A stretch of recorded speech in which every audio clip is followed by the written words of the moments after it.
सबसे बड़ा रोल है पुलिस के ऊपर।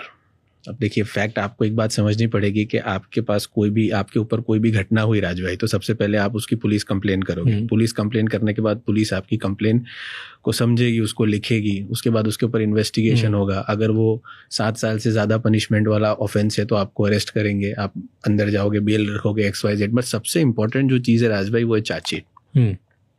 चार्जशीट इन शॉर्ट हम समझ लें क्या है, तो चार्जशीट है पूरे इन्वेस्टिगेशन का चिट्ठा। आपके क्राइम की पूरी कहानी वो चार्जशीट है जो पुलिस इन्वेस्टिगेट करती है। ठीक है। अब मान लो कि आप कोई ड्रग्स के केस में पकड़े गए हो, तो जो कमर्शियल क्वांटिटी या जो भी कॉन्ट्राबैंड आपके पास से मिली हुई है, वो कॉन्ट्राबैंड को सीज करना, उसको अनसीज करना, उसको FSL में भेजना, FSL में अनपैक करना, अनपैक करने के बाद अगर आपने कोई टेलीफोनिक कम्युनिकेशन किया है उस कॉन्ट्राबैंड को लेके, तो उसके ऊपर 65B सर्टिफिकेट लगेगा। अब मान लो कि इसके अंदर इतनी टेक्निकल फेलियर्स करती है पुलिस या कोई भी इन्वेस्टिगेटिंग एजेंसी कि इसी के ऊपर ही डिफेंस लॉयर जीत जाते हैं कोर्ट के अंदर।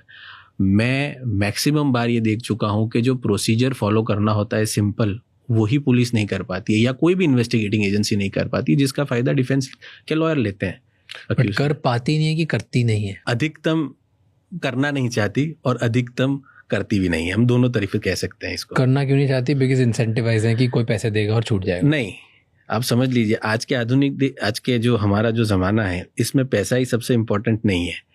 इसमें पैसे के साथ साथ इम्पोर्टेंट है कि किसके ऊपर अक्यूज्ड कौन है, किसके ऊपर कुछ करना है। क्या उसका कोई पॉलिटिकल बैकग्राउंड है, क्या वो कोई हेडस्ट्रॉन्ग आदमी से जुड़ा हुआ है, क्या वो मुझे पैसे के साथ साथ, अगर मैं उससे पैसा नहीं लूँगा तो मुझे कोई आगे वो रिसोर्स दे पाएगा।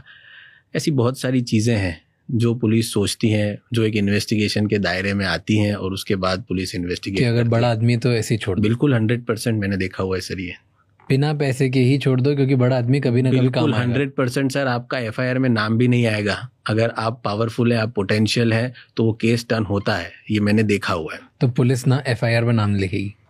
ऐसा नहीं है। क्या कर सकते हो आप?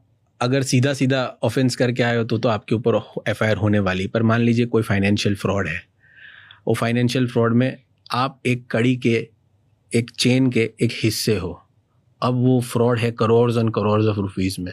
आप हो एक SHO इन्वेस्टिगेशन करने वाले। अब SHO किसके अंदर आता है? अगर सिटी है तो DCP के अंदर आएगा या कमिश्नर के अंदर आएगा, और अगर कोई रूरल एरिया है तो SP के अंदर या SSP के अंदर आएगा। तो आपको SHO से लेना ही देना ही नहीं है। आप इतने हेडस्ट्रॉन्ग आदमी हो, आप इतने पॉलिटिकल कनेक्टेड हो कि आप सीधा फ़ोन करोगे SP को। वो FIR जो लिखने वाली थी ABCDEFG, उसके अंदर से ABCDEFG गायब हो जाएगा और HIJKLM शुरू होगा। ये हमने देखा हुआ है प्रैक्टिकली। मैं आपको इसको प्रैक्टिकली समझाता हूँ। मेरा एक केस है, मोरबी ब्रिज